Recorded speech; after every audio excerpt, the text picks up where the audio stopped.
what does it mean for you to show up for yourself at work? How do you show up for yourself at work? I'd love to know. So a quick intro to me. I know some of you who've been here all morning will know my voice by now. I'm Sophie. I'm the co-founder of FidlLeaf. We're an online personal development platform, and we help employees manage and improve their well-being and performance. This is actually a bit of a condensed amalgamation of a few different workshops that I run for companies. So I can't fit all that much into 30 minutes, but I'll do my best to give you some key takeaways today. And also, if you do have a pen and paper handy, that will come in useful a little bit later on. So, what does it mean to show up for yourself? Why is it important? Okay, getting proper nutrition. Yes, a dietitian is saying that, so that's definitely relevant. Being true, being the best version of myself, making sure I get enough rest before work. That's interesting. Setting time to focus. Yeah, brilliant. Being the best version of yourself on that day. And like I say, I don't think that there is a right or wrong in this. In fact, let me just pop my light on. There we go, a little bit better. I don't think there's a right and wrong in this. I think that you could need to show up for yourself in different ways, depending on what's going on in your life. And I think the most important thing that we are going to explore is that you have the self-awareness. Interesting seeing the comments in the chat. The self-awareness to know that what you need to do for you. But to throw the question out there, and I love what people are saying, sticking to your values. Yes, so relevant to some of the topics that we've covered this morning as well. Being prepared to show different aspects of my personality, not just a work persona. Yeah, that can be a real struggle. You feel like you need to put on a mask and be a certain way. Being the authentic self, I think, as we're all familiar with being as hearing. I actually threw this question out and I ran a poll on my Instagram account a little while ago, and this is what I got back. So I asked the question, what does it mean to show up for yourself? And a lot of the answers related to being more assertive. Interesting, there's not been any like that in the chat here today. But I'm curious, who here would like to be more assertive? This doesn't need to mean being rude or being bossy. It's just about being able to express yourself comfortably. And so that could be you planting your flag to state your opinion. It could be to disagree with someone on a subject. Do you feel comfortable to do that? A quick way of checking with yourself to see if you could be more assertive is to think about how many times you walk away from a situation and wish that you'd said something. So any sort of hands up or any thoughts of people who feel that way. If you feel like you walk away from situations and maybe wish that you handled it differently, wish that you said something when you didn't, wish that you'd approached it in a different way, then maybe that is a way that you could show up for yourself a little bit more. Okay, so yes, we have some people saying yes to this. So I'm going to share some really quick tips now. We're just going to get straight into it. And have a little think as I run through these. Is there a particular person or situation that you generally struggle with? Is it the same thing every time? Is it a work situation or person, or is it a personal life situation? Is it a relative to you? Is it an in-law to you? I know a lot of us struggle with that sometimes. So I'm just going to run through a couple of quick assertiveness tips before we carry on looking at different ways to show up for yourself. So the first one, channel someone else's energy who you see as confident and assertive. We've all heard of the term fake it till you make it. It's not quite on the same level as that, but think about, who do you know that could be in real life? It could be a fictional person that you could channel their energy. Now, I grew up with my dad saying to me, what would Madonna do whenever I had a problem? And I don't know why Madonna was his chosen person, but I think that had a real influence on me, and I'm an 80s child as well. So, I grew up with those words in my head whenever I was in a tricky situation. What would Madonna do? I'm sure we all know who Madonna is, but I think she does what she wants. And so for me, I do still think about this even today when I need to channel that assertive energy. Thinking of a fictional character, and please feel free to throw people in the mix who you feel like you could channel. If anybody watches Suits, I always used to watch Suits and look at Jessica, who was one of the main characters, and think, oh wow, she handles herself so well. She's assertive, but she's not what we would call bossy. She had this great energy and assertiveness that I sometimes think about when I need to channel it. My second tip is to think about your posture anytime you're in a situation. If you're dealing with a colleague who makes you feel like you can't assert yourself, come to your posture. If you're standing up, stand up tall. If you're sitting down, sit up tall. Put your shoulders back slightly, lift your chin slightly, and it will naturally help you to project assertiveness, even if it's not going on inside. If you're familiar with the power pose TED talk, I actually find I have my own power pose, which is very much the pose of Peter Pan with the hands on the hips. Not necessarily saying that you do that when you're in a situation where you need to assert yourself, but just thinking about your posture and correcting your posture will help you with the delivery. And then my final tip is to slow down. Our natural instinct when we are in a situation that we feel uncomfortable with, when we feel like we need to assert ourselves, is to rush it. You just want to get it all out. But make a point to slow yourself down, slow your words down, slow your breathing down, and it will help you to gather your emotions, and it will also help you come across as calm to the other person. So I think there's some three sort of really practical tips that you can put in place there, which could instantly help you the next time you feel the need to be more assertive. And when I say slow down and slow down your breathing, so one thing, I actually learned this from somebody else. And it sounds quite unusual, but imagine the person that you're in a confrontation with can smell your blood, a bit like a shark would smell you in the water. I know this sounds weird, but if they can smell your nervousness and your anxiety around a situation, and they can sense it, then it gives them the upper hand. This is obviously in a confrontational situation. So slow down, slow your breathing, slow your talking, and you will naturally project yourself better, and you'll find it easier to be more assertive.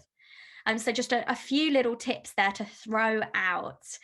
Now, the next thing that came down when I ran this poll about how to show up for yourself was self-compassion. So this is about forgiving yourself for making mistakes. It's about not being too hard on yourself. It's about not giving yourself stick when you don't live up to the standards that you've created for yourself. How many people think that this is something that they could work on? How many people here are overly self-critical or put too much pressure on themselves? Self-criticism, if you were here right at the very beginning of the day, I shared that self-criticism levels we have seen grow by 34%, I think was the I need to remember my own stats. People are really giving themselves a tough time at the moment. So is this something that you could work on? Let's do a test on this. So what I would like everyone to do, it doesn't matter if your camera's on or off, but you can do it anyway. Hold your hand up like this. If you're happy to put your camera on, please do.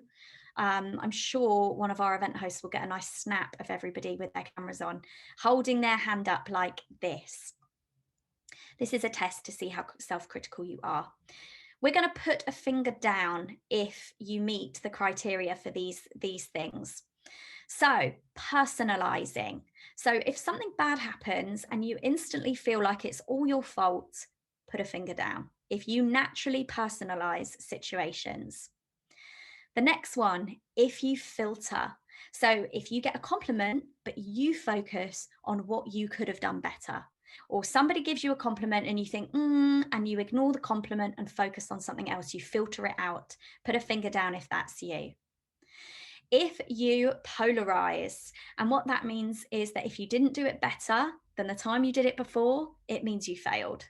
So I always use my boyfriend as the example for this. Every time he goes for a run, he tries to beat his previous score. And I keep saying to him, you're never going to run in 0 minutes. So you can't always want to be better.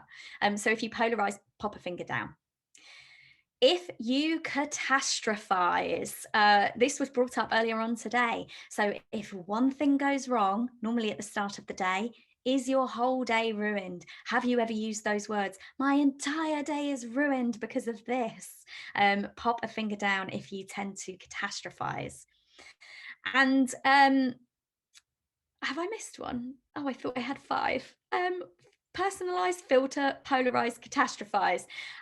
If you hold yourself to higher standards than everyone else, if you do that, you let other people off, but you expect a perfect example of this. If you forget to text your friends back and you accept it from them, but you feel bad about it yourself, then pop a finger down. So if you have got no fingers left, I can see there's no fingers left for some people, then this may need attention. Self-criticism is obvious. It's often the biggest driver of low well-being, that we do it to ourselves.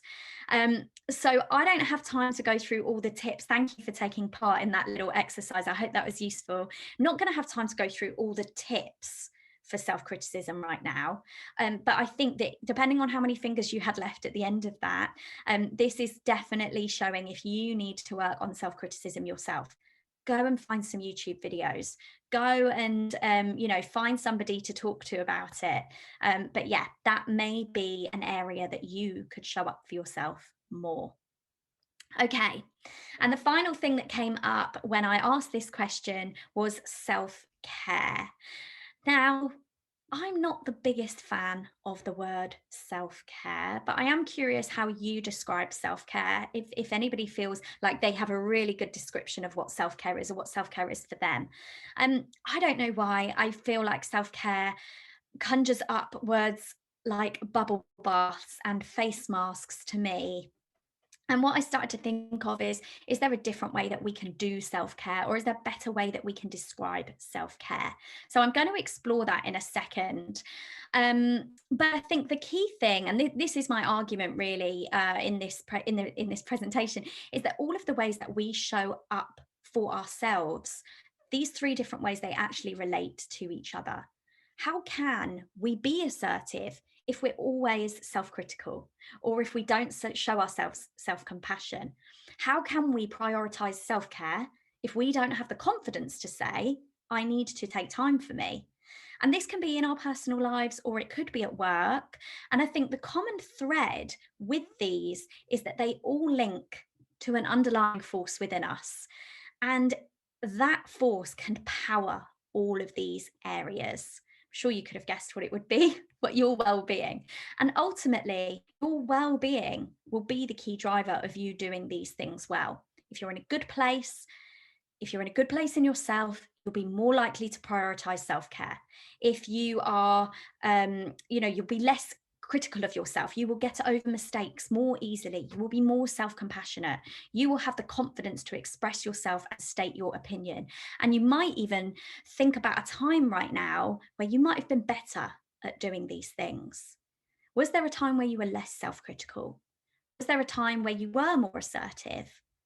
And what was going on with your well-being at the time? I can pretty much guarantee that when you're in a good place, you will do all of these things better. How does everyone feel about that?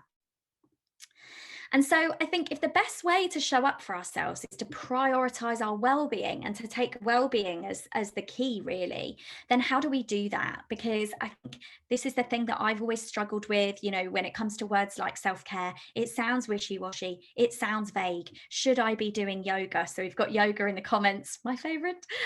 Is it doing yoga, or is it something else? Or is it something that's right for me and it might not be right for the person sat next to me? So it looks like this: the energy that you give yourself versus the energy you give others. I think this is perhaps a more long-winded or a different way of referring to self-care, but we're going to look at significance now. So when I talk about self-care, this is actually what I'm going to talk about: the energy that you give yourself versus the energy that you give others. So, what I'd like you to do, if you have a pen and paper handy, if you don't, you can just imagine this. But even if you've just got a little scrap of paper and you can draw this out now, I would like you to start by drawing these two stacked rectangles. And I'm going to describe something, and I'd like you to take a moment to reflect before doing anything else. We're going to think about how we fill these rectangles. We're going to fill them in a second. So the top rectangle is going to represent the energy that you give to external things. So this can include work, it can include others, it can include childcare, family, everything that goes outwards in terms of your energy. So, and don't do it yet, one moment. Imagine if you give all of these things 100% of your energy, you would fill that rectangle. I'm going to tell you how to do it in a second, but just think about that. How full is it going to be? And the bottom rectangle is going to be filled to represent the energy that you put back into yourself. What do you do that's fully for you and purely for you? Hobbies, self-care, whatever that is, taking that time for yourself, personal development, getting to know yourself. How is that energy distributed? So have a think, and here's how to fill it in. So if you can, if you've already done it, don't worry. But with each rectangle, start from the middle and work your way outwards. So color them in as full as the energy that you put into that area. The top one is for the energy that you put externally to work, etc. The bottom one is for yourself. That's that internal stuff. So how are they looking? I'm going to just imagine that you're doing this as I talk.